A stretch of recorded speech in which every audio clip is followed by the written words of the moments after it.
atu. Tēnā tātou katoa. Joanne Hayes. Tēnā koe. E koro mai koe mai raurangatira mā o Ngāti Pūkenga, ngā mokopono hoki, ka nui te mihi atu ki a koutou, nau mai, haere mai ki te rā whakahirahira. Kia ora. Mr Speaker, I stand to deliver a speech that was given to me today by the chair of the Māori Affairs Select Committee. He has had to go. His father-in-law passed in Ahipeiria, and so he flies out very shortly to Australia. So without any further ado, I too want to add my congratulations to Ngāti Pūkenga on this third and final reading, and so there too I will now read out the speech that was to be delivered by the chair of the Māori Affairs Select Committee.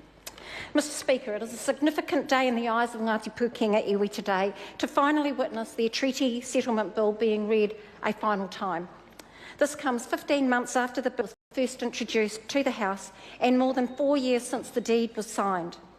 But, Mr Speaker, it reflects many more years of hard work on the part of Ngāti Pūkenga to get to this stage. Their time has finally arrived, and Ngāti Pūkenga is about to begin a new journey of making this settlement work for them and for their future. I want to acknowledge the negotiators who worked on this settlement. And when the Chair last checked on the Ngāti Pūkenga website, this team was described as the Wedge Battle Formation. They are Rahere Ohia, Shane Ashby, the late Awanui Black, Harry Haere, Ngārangi Mikaere, Areta Gray and Dominic Wilson. Ka mihi. I also want to acknowledge the Crown's chief negotiator on the settlement, Dame Patsy Redding, who I am sure will be delighted that after her work on the settlement, she will soon have the opportunity to sign the settlement off in the legislative procedure. I want to acknowledge the Minister, the Honourable Krista Finlayson, whose vision, drive and intensive work programs are what makes this government's astounding progress on treaty settlement bills possible. Just look at last night when we saw the incredible foresight at play when we completed the second reading of the New Plymouth District Council Waitara Lands Bill. It wasn't a treaty settlement bill, it was a private members bill, but it had a similar outcome for Te Atiawa on land claims. Mr Speaker, Ngāti Pūkenga have suffered extensive land confiscation, as we've heard, by the Crown in the 19th century. Even when the now landless iwi received gifts of land from other iwi, the Crown's individualisation of titles resulted in the alienation of that land. In our modern world, it's hard to imagine the level of bad faith exercised by the Crown to iwi, like Ngāti Pūkenga. This was an iwi that thought they could place their trust in the Crown, which signed the Treaty of Waitangi, and in a governor who promised that it would scrupulously respect Ngāti Pūkenga's interest. As we now know from history, the promised scruples were in short supply. Ngāti Pūkenga were fragmented, spread throughout the wide area, and even now face challenges in working together as a distinct entity.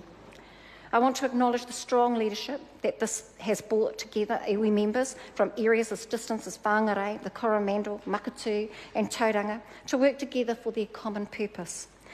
Mr Speaker, this settlement firstly acknowledges the history of the Crown actions that have negatively impacted on Ngāti Pūkenga and gives the Crown's apology for them. It provides cultural redress that recognises the associations Ngāti Pūkenga has with particular places and allows the iwi to work with the Crown to protect and enhance the conservation values of those sites. 4 sites of importance will be transferred to Ngāti Pūkenga and statutory acknowledgements are provided for each of those sites. The Crown is also providing payments for revitalisation of Ngāti Pūkenga culture and the revitalisation of the marae at Manaia. It also provides commercial redress in the form of $7 million of commercial redress, which gives Ngāti Pūkenga the opportunity to develop their economic base that will provide the well-being for their people and into the future. It's a start. Today's proceedings bring the settlement journey to a close, but now a new journey and new challenge opens up for Ngāti Pūkenga and its leaders. Your wisdom and your actions now will determine how well the settlement increases the opportunities available to your people and provides a bright future for Ngāti Pūkenga. I wish you all the best in this endeavour. Mr Speaker, this commercial redress cannot and does not fully compensate Ngāti Pūkenga for what they have lost through the Crown's action. No treaty settlement can do that. Ngāti Pūkenga have displayed their generosity by accepting the settlement that can be offered as a full and final settlement of their claims. E te māngai whare, e ngā iwi, I commend this bill to the House. Kia ora. The Honourable Nanaia Mahuta. Tuatahi ka tika me mihi atu rā kia tūhoro nuku